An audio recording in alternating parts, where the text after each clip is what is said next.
So let's get started. Why pursue spiritual awakening? Why think about desire or, I'm not going to get real deeply into what it is, except to say that a lot of those answers will come through what I'm talking about today.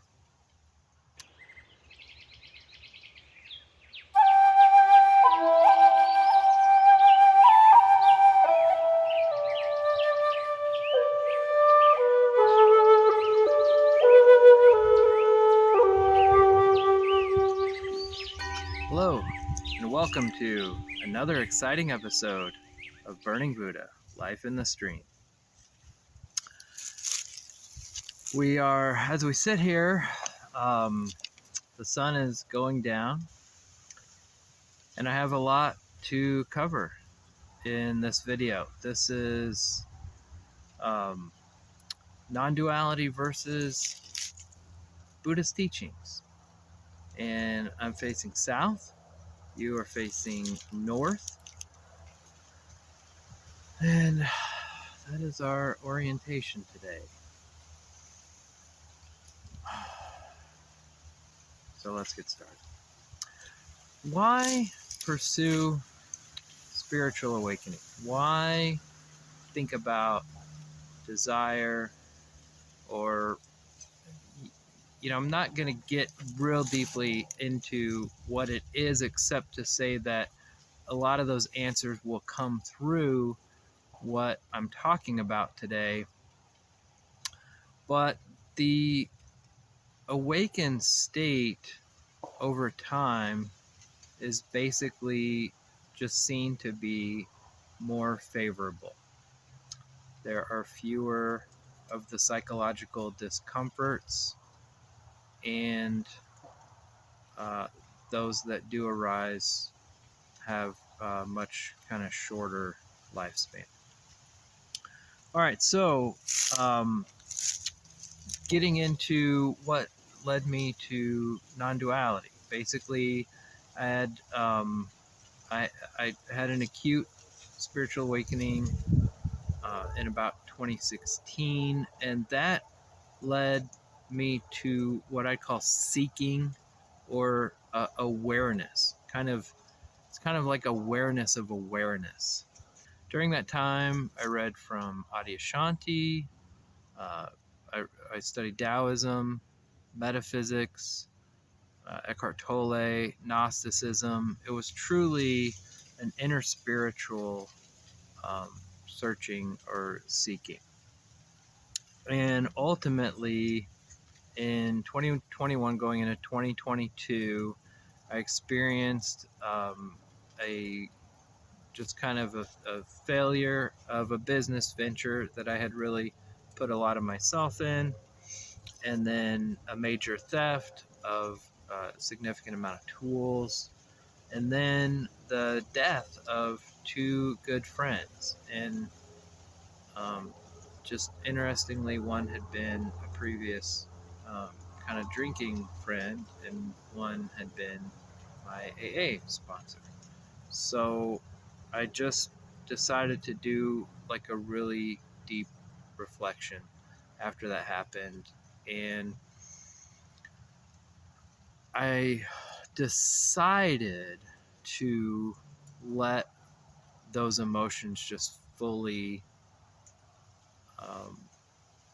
I just decided to fully accept them. And I went into a deep exploration of grief, and I just decided to just kind of follow it down the rabbit hole as deep as it would take me. And ultimately, I remember having this vision that I thought was kind of interesting, of basically just feeling like water flowing down a mountain and taking the various paths that it would, it ending up in a valley, in a creek, in a stream, in a pool. And it just kind of was like there was always this like lower pool of water, water cascading into water. And then just had an intuitive sense to do this non-duality immersion. And I just used YouTube that I'm talking to you on right now. And what I decided was, if I woke up in the morning, did like a morning meditation, or during breakfast, or during lunch, I had periods when I worked and wore headphones in the afternoon or evening. Anytime that I wanted to watch or listen to something, I decided that it would be non-duality related, under that general headline of non-duality. And I listened to people like Tony Parsons and Jim Newman, and then I discovered a number of small content creators. And I'll try to put a list down in the comments below of a number of people that I kind of stumbled onto and listened to. And so after a period of doing this, it's hard to remember now, but somewhere between 4 weeks and 8 weeks. Anyway, it created like a lot of things come up. It's it's essentially shadow work, but shadow work with a purpose. And I experienced a lot of anger and frustration, sadness, depression, confusion. A lot of things came up through the reflection of some of these things that I had just mentioned. But then I also had a number of beautiful experiences of grace and mercy, humility, compassion, and acceptance of some of the more difficult experiences. I also had a number of like powerful, like heart opening experiences. I was doing Adyashanti guided meditations, and to this day, like the unknowing meditation is one of my favorites. And then another thing that happened was I had been working for a friend of mine doing remodel type work, and I was terminated in a very kind of strange way. But I recall, standing up for the value of my work in a very like kind of tempered and patient way, and then working on not necessarily trying to understand, even though I was confused by it, but really just working on the acceptance and the forgiveness aspect. I remember that being really important to me. Like I just knew I didn't want to hang on to the negativity associated with that. So ultimately, this spiritual awakening, the spiritual awakening path is awkward. It's not only counter culture, but it's counter narrative to a lot of the things that we grew up hearing, being told, listening to.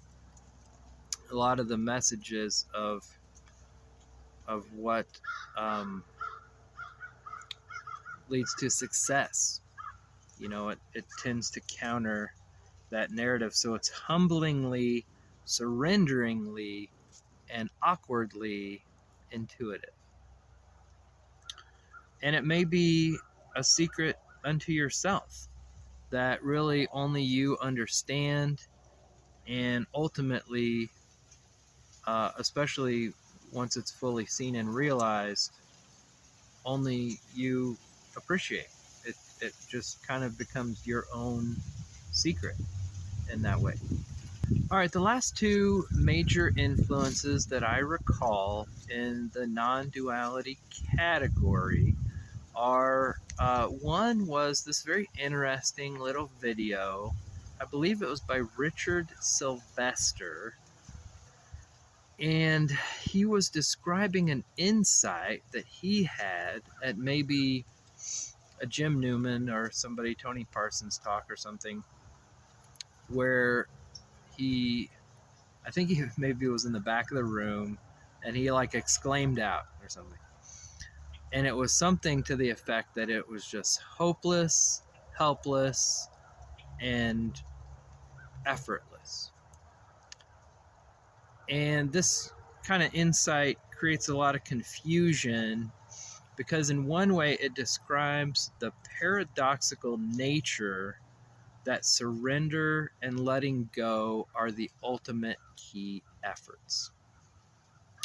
But in another way, it creates a lot of confusion because people tend to think, well, there's nothing to do.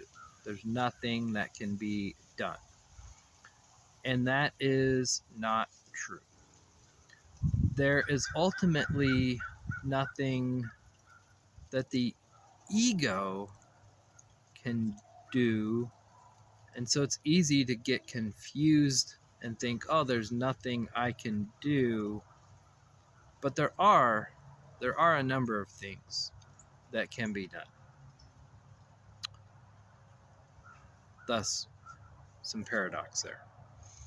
And then the second big influence, one of the last major influences I recall, was a video called Who Am I? The Teachings of Sri Ramana Maharshi. And I briefly mentioned this in a previous video. You can find this, I'll link it. It's about 1 hour. Really good video of a gentleman who went to India, spent a lot of time with Ramana Maharshi, with Papaji, and he just kind of sits and answers questions, and he describes one of the primary intentions of the practice was to maintain full attention on the sense of I inside yourself, with the intention that it will sever the habit of the attachment or the identification. And I previously called these qualifiers. I'll mention something about that again here in a moment. And then the ultimate goal then is to become the all-existing substratum. And I'm going to call that awareness. And Adyashanti has a teaching of rest in awareness. So for now, especially, that's the way I choose to think about that. All right, so the result of this practice, this non-duality immersive, and this is a short version of story time with Uncle Patrick, was a meditation. It kind of culminated, I mean, there were a number of significant meditations, but it culminated in this meditation I'm about to describe, where I sat down and witnessed the bare verbalized thought I. It was observed rising from a dark unconsciousness. It was watched carefully without allowing any complete attachment or qualifier, like I am, I want, I don't, I can't, etc. It was observed dancing and flitting about like a bird or butterfly, as if to intentionally shake off the spotlight of awareness. And when the dance was exhausted, a seemingly unsatisfied I fell back into the darkness of unconsciousness. And soon after, when the eyes opened, the sense of psychological and seemingly physical separation had largely fallen away. Not entirely fallen away. Had largely fallen away. So when I sit here and use the word I, what is this pointing to? What is this describing? It points to a generalized sense of awareness that perceives all the regular forms, colors, shapes, etc.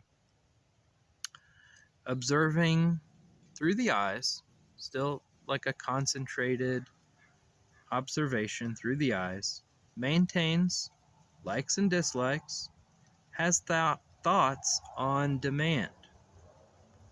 Thoughts on demand. I'll describe that a little more here in a moment. Unguarded, relatively unguarded emotions, unfiltered, unguarded, a quiet mind, and sensory contact. But it seems to lack feelings of separation. Obsessive, self-referential thought, strong desires, strong aversions, generalized discomfort, and thus isn't as easily caught up in patterns of uncomfortable thought or generalized discomfort. Just the aid of the self-awareness tends to be, something can upset me, sure, but one thing is the awareness of the dhamma. You know, the Buddha teaches that contact is the reason for pleasant, unpleasant, and neutral sensations. I hope I got that right. But contact. So instead of, it's good to have this awareness that instead of blaming something else or accusing another person, you have the awareness that it's some contact with the senses, with the cognition, the perceptions. All right, so within a day or two after that meditation that I just described, I was sitting on the couch just doing some reflection, insight practice.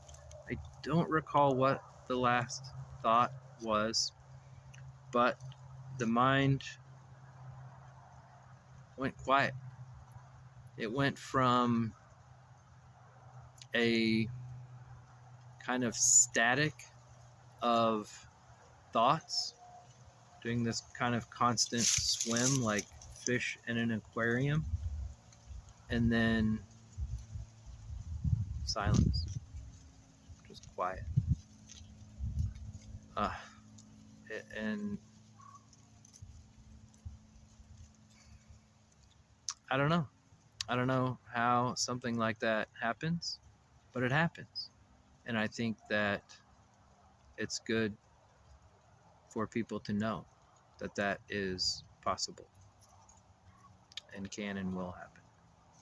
All right, so what are the benefits now of modern non-duality?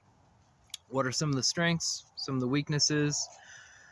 For one thing, non-duality is a very broad category.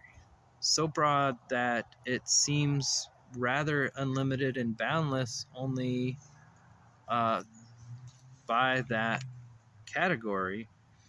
And it can be anything from, any Joe Schmo who woke up yesterday talking about it to ancient Hindu texts, Advaita, Tao, Buddhist, even a lot of the teachings kind of fit into that broad category, Sufi, Gnostic, or any form or a lot of forms of esotericism, both kind of young and older. This is both a strength and a weakness. It's a strength that has a wide variety of source material to draw on. So you can find content in libraries, online, a lot of places. But it's kind of a weakness in that it relies on intuition and faith for truth seeking. and it's non-linear, and that's okay. There's a quote from David Hawkins I've always liked, where he says divinity is non-linear. So that is kind of one of the ideas for a future video relatively soon, is kind of to describe how the seeking path is nonlinear, and that's perfectly okay. It may not look clean and neat, like outside influences may want a person's life to look, or you may even want your life to look. It can be completely customized because of all this content and variety. And so it can come to you in a lot of different ways. And that can be kind of a weakness, because it's easy to get lost in such a wide variety of content. Thus, honing your discernment, honing your intuition become very important. And then finally, because people are waking up now, talking about it now, it tends to have a feeling of that it's current and relevant. All these young, cool, hip kids are talking about it, and it's groovy. It's like the jazz age of spirituality. And I wrote this down. If you're a Tron fan, it's like bio-spiritual jazz, man. All right, so that all happened in about April or May of 2022. And now I'm going to go on to describe what happened in June of 2022 as I went to a Dhamma Sukha retreat. But first, due to the length of this video, I'm going to take a brief intermission, and we'll get back with you. So remember, you're listening to Burning Buddha, Life in the Stream. We're at bblitsofficial, bblitsofficial@gmail.com. If you have any ideas or comments or insights that you want to add a comment. You're invited to like, subscribe, or email me if you have any questions or ideas for topics for me to cover in the future. I'd be happy to. And I'm looking forward to answering some questions. So this has been basically part one of non-duality versus Buddhist teachings. And we'll be back shortly with part two. Thank you.